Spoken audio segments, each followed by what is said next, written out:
20. ఇప్పుడు సముద్రుడు ఉపయోగాలు. సముద్రము భూమిలో వేడిని చలువను లాక్కుంటాది. 21. సముద్ర స్నానము చర్మ రోగాలకు మంచిది. 22. పున్నమికి అమావాస్యకు సముద్రం అలలు ఎక్కువగా ఉంటాయి. 23. సముద్రము అంటే రత్నగర్భుడు. 24. సముద్రము వల్లనే భూమికి హాని కలుగలేదు. 25. సముద్రము ఆటుపోటుకి ఆవిరి అయి పైకి వెళ్ళి మేఘములు మబ్బులై వర్షము వస్తుంటుంది. 26. సముద్రము ఉప్పు నీరుని మంచినీరుగా మార్చి వర్షము వచ్చి మనకు పంటలకు జీవనాధారగా వస్తుంది సముద్రమే. 27. సముద్రములో పగడాలు ముత్యాలు పుడుతున్నాయి. 28. సముద్రములో పెట్రోలు పుడుతుంది. 29.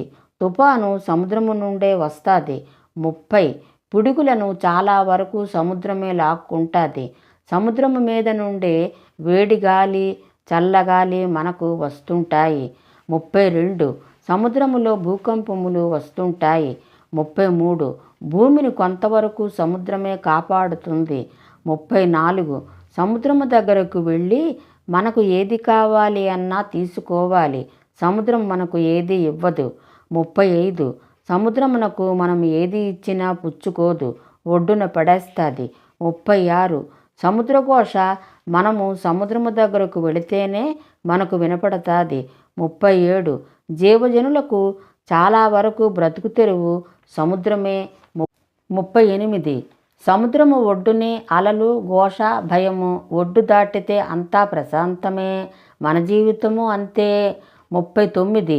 సముద్రములో 1,00,000 కోట్ల జీవులు లెక్క పెట్టలేనన్ని ఉన్నాయి. 40. సముద్రములో ఎన్నో రహస్యాలు ఉన్నాయి. 41. సూర్యకిరణాలు సముద్రము లోతుకి వెళ్ళవు. 42. సముద్రములో అగ్ని పర్వతాలు ఉంటాయి, అప్పుడప్పుడు పేలుతూ ఉంటాయి. 43. సముద్ర జీవులకు విస్ఫోటనము ఉపయోగపడుతూ ఉంటాయి. 44. సముద్రములో బంగారు నిధులు ఉన్నాయి. 45. సముద్ర భూగర్భములో మంచినీరు నదులు ఉన్నాయి, అందువలన సముద్రపు ఒడ్డున మంచినీరు బావులు ఉంటాయి. 46. సముద్రములో విస్ఫోటనాలు అవుతూ ఉంటాయి, అప్పుడు సముద్రములో రాళ్ళు రాపిడి అవుతూ ఉంటాయి. ఆ రాపిడికి కెమికల్ తయారు అయ్యి 12 రకములు ఉప్పు తయారు అవుతూ ఉంటాయి, అందుకే నీరు ఉప్పుగా ఉంటుంది. 47. అసలు ఈ భూమే ఉప్పు నీటిలో ఉన్నది, మన శరీరమే ఉప్పులా ఉంటుంది. వంటకాలలో అతి ముఖ్యమైన దినుసు ఉప్పును సముద్రము మనకు ఇస్తుంది. మన శరీరములో అవయవములు ఉప్పు మీదే ఆధారపడి ఉన్నది. భూమిలో పండినవన్నీ ఉప్పుతోనే పండుతున్నాయి, అయితే మనకు ఉప్పు అనిపించదు. ఒక్క వర్షపు నీరులో మాత్రమే ఉప్పు ఉండదు.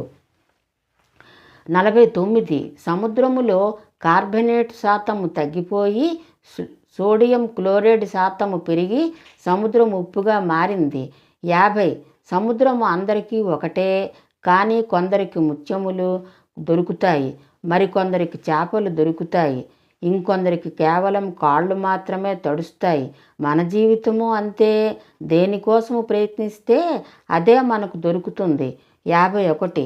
ప్రకృతిలో ఎన్నో మార్పులు వస్తుంటాయి పోతుంటాయి, కానీ సముద్రము మాత్రము గంభీరముగా అందముగా అలలు కెరటాలు వస్తూ పోతూ సృష్టి ఉన్నంత వరకు ఒక్కలాగే ఉంటుంది సముద్రము. జై శ్రీరామ. సముద్రుడు వర్ణన అన్నీ స్వంతముగా వ్రాసుకొని చదివాను. సముద్రుడు వర్ణన విన్నవారికి నా ధన్యవాదములు. సర్వే జనో సుఖినో భవంతు. జై